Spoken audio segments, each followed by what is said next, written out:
जय हिंद साथियों, स्वागत है आपका एसएससी क्लासेस में।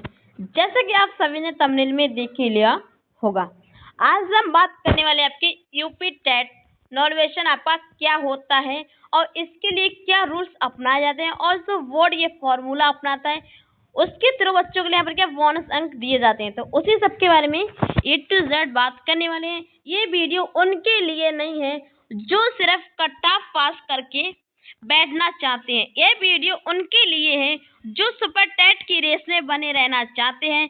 नॉर्वेशन के बाद किसका स्कोर सेफ रहेगा और किसे दोबारा तैयारी यहाँ पर क्या शुरू कर देनी चाहिए, तो इसका पूरा सच आज आपके सामने आने वाला है। बोर्ड यहाँ पर क्या फॉर्मूला अपनाता है, किस के थ्रू यहाँ पर क्या कैंडिडेट्स को नंबर दिए जाते हैं।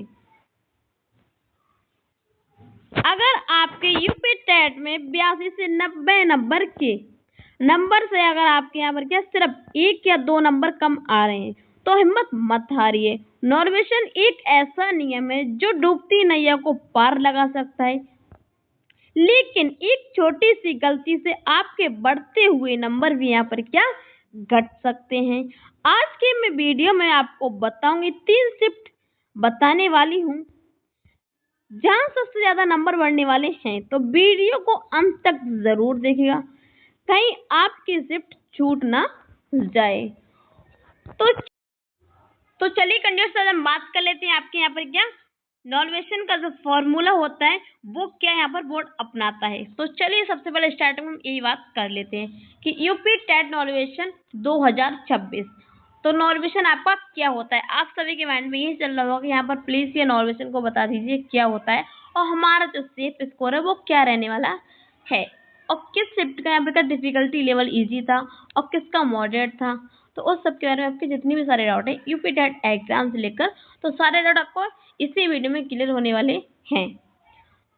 यह वह फॉर्मूला है जिसे भर्ती बोर्ड उपयोग करता है। मार्क नॉर्वेशन यहाँ पर तो जो एमटी का अर्थ है वो आपका क्या है, यहाँ पर जो एमटी का अर्थ है यानी उस शिफ्ट का औसत अंक, यानी जिस शिफ्ट में छात्र ने परीक्षा दी, चाहे वो आपका फर्स्ट हो या सेकंड शिफ्ट हो, ठीक है, आपका चाहे वो 2 जुलाई का हुआ हो या फिर आपका 3 जुलाई का हुआ हो ऐसा, ठीक है, जिस शिफ्ट में आपने परीक्षा दी थी। एमटी का अर्थ ये है। फिर एमक्यू का अर्थ क्या है, तो एमक्यू का जो अर्थ है आपका वो यहाँ पर सभी शिफ्टों का कुल औसत अंक कितना होता है, ठीक है। फिर आप सभी के मन में ख्याल आ रहा होगा एसडीटी क्या है, तो एसडीटी का जो अर्थ है यहाँ पर उस शिफ्ट का स्टैंडर्ड जो आपका डेविएशन होता है, अंकों का विक्रम क्या है, ठीक है। फिर चलिए बात करते हैं यहाँ पर एसडीक्यू। एसडीक्यू का अर्थ क्या होता है इसका, तो एसडीक्यू का जो अर्थ है आपका सभी शिफ्टों का कुल स्टैंडर्ड डेविएशन क्या होता है, ठीक है। तो ये आपके यहाँ पर क्या फॉर्मूले को पूरा विस्तार पूर्वक समझ ले, इसका अर्थ ये होता है, ठीक है। तो चलिए बात करते हैं, यानी सभी शिफ्टों का जो आपका औसत अंकों को यहाँ पर क्या प्लस उसे ऐड कर दिया जाएगा, ठीक। ये फॉर्मूला बोर्ड आपका अपनाता है। फिर आपका जो नॉर्वेशन का जो फर्स्ट रूल्स होता है वो क्या रहता है, तो जो आपका यहाँ पर रूल्स है तो शिफ्ट का स्तर आपका देखा डिफिकल्टी लेवल देखा जाता है, यानी किस शिफ्ट का लेवल यहाँ पर क्या इजी था, मॉडरेट था या फिर डिफिकल्ट लेवल था, वो देखेंगे सबसे पहले। तो पहले बोर्ड यह देखता है कि जिस शिफ्ट में बच्चा बैठा था उसका प्रदर्शन यानी एवरेज क्या था। अगर शिफ्ट कठिन थी तो औसत अंक आपके कम होंगे, ठीक है। तो रूल आपका सेकंड क्या कहता है, तो रूल सेकंड अंकों का फासला होगा, स्टैंडर्ड आपका डिवीजन यहाँ पर होगा, तो वो क्या है, यही देखा जाता है कि उस शिफ्ट के बच्चों की अंक एक दूसरे से कितने अलग हैं, क्या ज्यादातर बच्चे पास हैं या फेल। यह डाटा बताता है कि पेपर कितना संतुलित आपका था, ठीक है। फिर इसका जो रूल नंबर 3 है वो क्या बोलता है, जो रूल नंबर 3 है वो क्या बोलते हैं यहाँ पर अंतिम गणना की नॉर्वेशन आपका कैसे होगा आपका, तो अब फॉर्मूले के जरिए कठिन शिफ्ट वाले बच्चों के अंक को बढ़ाकर और आसान शिफ्ट वाले बच्चों के अंक को थोड़ा स्तर रख कर सबको एक समान स्केल पर लाया जाता है। जिन कैंडिडेट्स का यहाँ पर क्या एग्जाम था, उनका जो शिफ्ट का लेवल यहाँ पर क्या डिफिकल्ट यानी हार्ड था, और जिन शिफ्ट का यहाँ पर इजी था, और जिस शिफ्ट का यहाँ पर क्या मॉडरेट था, तो उन कैंडिडेट्स को यानी एक ही लेवल में इक्वल लेवल में यहाँ पर क्या लाया जाता है इनोवेशन का फंडा अपनाकर। ठीक है, तो यूपी टेट की सभी शिफ्टों का डेटा देखने के बाद एक बात साफ है कि एक शिफ्ट ऐसी थी जिसने अच्छे अच्छे धुरंधरों के पसीने छुड़ा दिए हैं। अगर आप उस शिफ्ट में थे तो आपके यहाँ पर 5 से 8 नंबर तक बोनस अंक के रूप में आपको मिल सकते हैं। वो कौन सी शिफ्ट है और बोर्ड किस फॉर्मूले से आपको नंबर तय कर रहा है, यह अगले 2 मिनट में दूध का दूध और पानी का पानी होने वाला है। तो चलिए बात करते हैं बच्चों पर आपके कौन सा फॉर्मूला अपनाया जाता है। तो छात्र पर फॉर्मूला कैसे लागू होता है। मान लीजिए आपने एक कठिन शिफ्ट में परीक्षा दी और आपके जो नंबर हैं, आपके जो अंक है कितने 60 अंक आए हैं। तो शिफ्ट का जो औसत है आपका 50 अंक है। जो सभी शिफ्टों का जो आपका औसत है वो 70 अंक है। ठीक है, जो शिफ्ट का जो बिखराव है एसजीडी आपका 10 है, और जो सभी शिफ्टों का बिखराव आपका कितना 15 है। ठीक है, तो इसके अनुसार आपके यहाँ पर क्या ऐड किया जाता है। तो चलिए अब बात कर देते हैं आपके जो एग्जाम का डिफिकल्टी लेवल और शिफ्ट वाइज आपका नॉलेवेशन कितना मिल सकता है।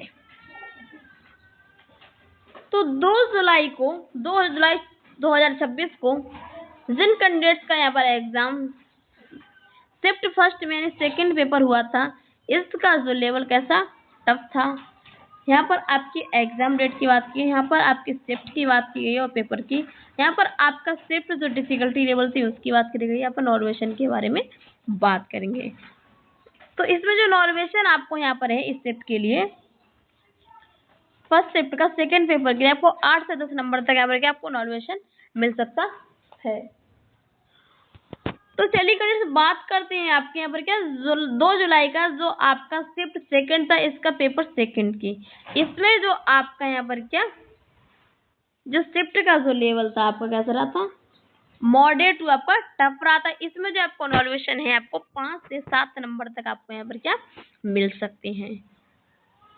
तो 3 जुलाई के लिए जिन कैंडिडेट्स का एग्जाम हुआ था शिफ्ट 1 में सेकंड पेपर, उसका जो लेवल था आपका मॉडरेट था। इसमें जो आपको नॉर्वेशन का जो बेनिफिट्स है वो आपको कितने नंबर आपके नॉर्वेशन के ऊपर बढ़ सकते हैं, उसके 5 से 7 नंबर यहाँ पर क्या बढ़ सकते हैं। तो आपने चैनल अभी तक सब्सक्राइब नहीं किया, अगर आप न्यू अगर छात्र हैं तो चैनल को जरूर सब्सक्राइब कर लीजिए और अपने दोस्तों के पास में शेयर करना बिल्कुल ही ना भूलें। ठीक है, तो 3 जुलाई के लिए सेकंड शिफ्ट के फर्स्ट पेपर जो हुआ था उसका जो लेवल था डिफिकल्टी लेवल आपका मॉडरेट टू आपका टफ रहा था। तो इसमें जो आपको अंकों की संभावना कितनी है नॉर्वेशन के, वो आपको 6 से 8 अंक यहाँ पर क्या आपके मिल सकते हैं। तो चलिए कैंडिडेट्स बात करते हैं 4 जुलाई के लिए जिन कैंडिडेट्स का शिफ्ट 1 में और पेपर 1 हुआ था, इसका जो लेवल आपका इजी टू मॉडरेट रहा था। तो इसमें आपको नॉर्वेशन का 3 से 5 नंबर यहाँ पर क्या मिल सकते हैं। तो किस शिफ्ट को कितना नंबर मिल सकता है नॉर्वेशन का, उसके बारे में हमने बात कर ली है। तो आपका स्कोर कितना बनना है कमेंट बॉक्स में लिखना बिल्कुल ही ना भूलिए।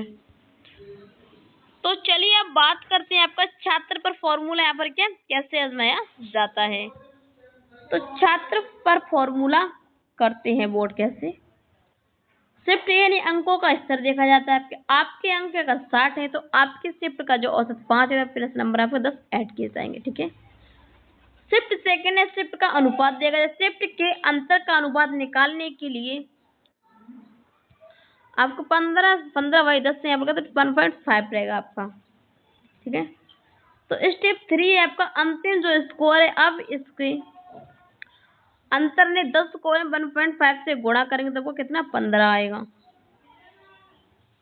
यानी परिणाम और रिजल्ट की बात है तो मूल्य जो आपका यहाँ पर कितना 70 में से 15 को जोड़कर आपको कितना 85 यहाँ पर क्या आ जाएगा।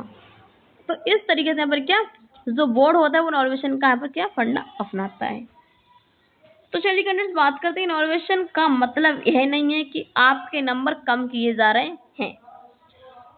कुछ छात्रों को यही नहीं पता होता कि इनोवेशन का मतलब ही क्या होता है, इनोवेशन होता ही क्या है, ठीक है। बल्कि इसका मतलब है कि कठिन पेपर को आपकी मेहनत को बाकी शिफ्ट के बराबर सम्मान कर दिया जा रहा है, ठीक है। तो इक्वल लेवल में आपका यहाँ पर क्या जो नंबरिंग होता है वो किया जाता है आपका। तो आप सभी का स्कोर कितना आया है कमेंट बॉक्स में लिखना बिल्कुल ही ना भूलें। और वीडियो अच्छी लगी तो वीडियो को लाइक कर दीजिए, चैनल को सब्सक्राइब कर लीजिए और अपने दोस्तों के पास भी शेयर कर दीजिए। तो फिर मिलेंगे हम ऐसे एक नई वीडियो के साथ में। तब तक के लिए जय हिंद, जय भारत, वंदे मातरम।